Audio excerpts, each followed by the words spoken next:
Thank you for staying with us. I'm Shoeb, Kagda, Editor-in-Chief of Globe Asia Magazine. We have with us today Pak Arief Budiman, President Director of McKinsey and Company Indonesia. We are talking about consumption and how it is changing the face of this nation. Pak Arief, welcome back. We've just talked about how more and more Indonesians are spending more while still being financially conservative. I guess it's an interesting balance to have, because you need them to spend for consumption to continue to grow. At the same time, you don't want to be over-leveraged. But what do you think are some of the key factors that will ensure that Indonesia can continue to grow on consumption, but in a sustainable way? The research suggests that across all the countries in the world, the key is really increasing productivity.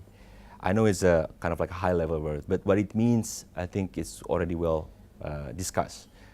We do need to have investments. Right. I mentioned earlier about the signals that our productivity gain has actually decreasing a little bit.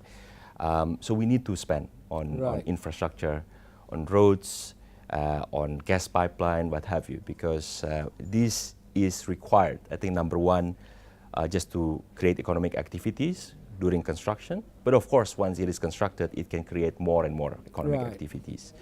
Today, we spend 3 or 4% of our GDP. If you compare it to China and India, the number is 6 to 7%. Wow. So we need to increase 2 to 3 times. Again, it is well known. The other aspect is obviously increasing labor, talent, skills. It is, despite the large number of people that we have, 240, 250 million people, across all the sectors, all companies, even public sector organizations or social sector organizations are having struggle for qualified talent. So something needs to be done on that one.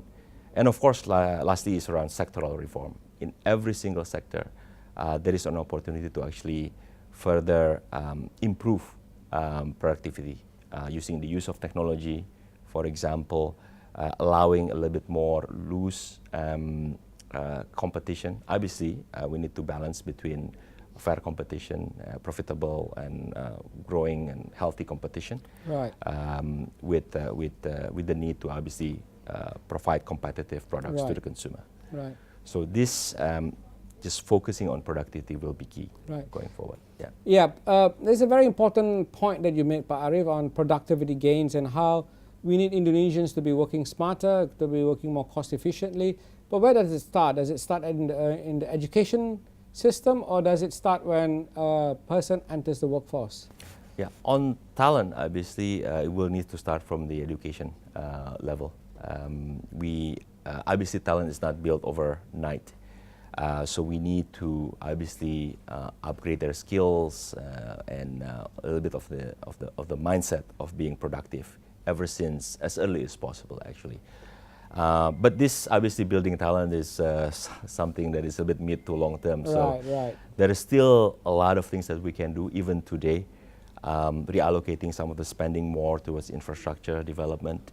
And some of the structural reforms, this obviously can create momentum for economic growth. Right. When you talk about structural reforms, is it the structure of the economy, or is it the structure of a sector, or what would be the core of this structural reform? Yeah, some of this is really balancing between, allowing the industry to grow, to pursue efficiency, to pursue productivity. So let me give an example. Let's say related to food and in agriculture. So an example would be today we are focusing mostly on cereal,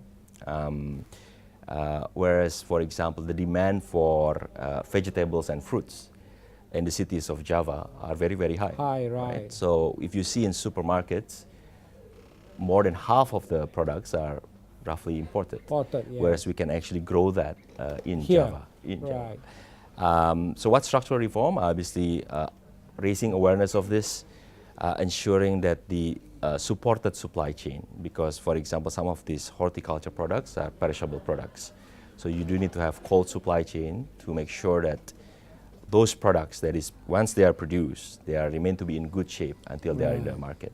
Right. So when we refer to of structural, it's really something that is a little bit more pragmatic and practical. Right. And we can find this in many sectors Right. in Indonesia. Right. So, in effect, it's aligning demand with supply, Yes. right? And rather than, you're producing things that are not really consumed, and then you have to import things that are in demand, Yes. right?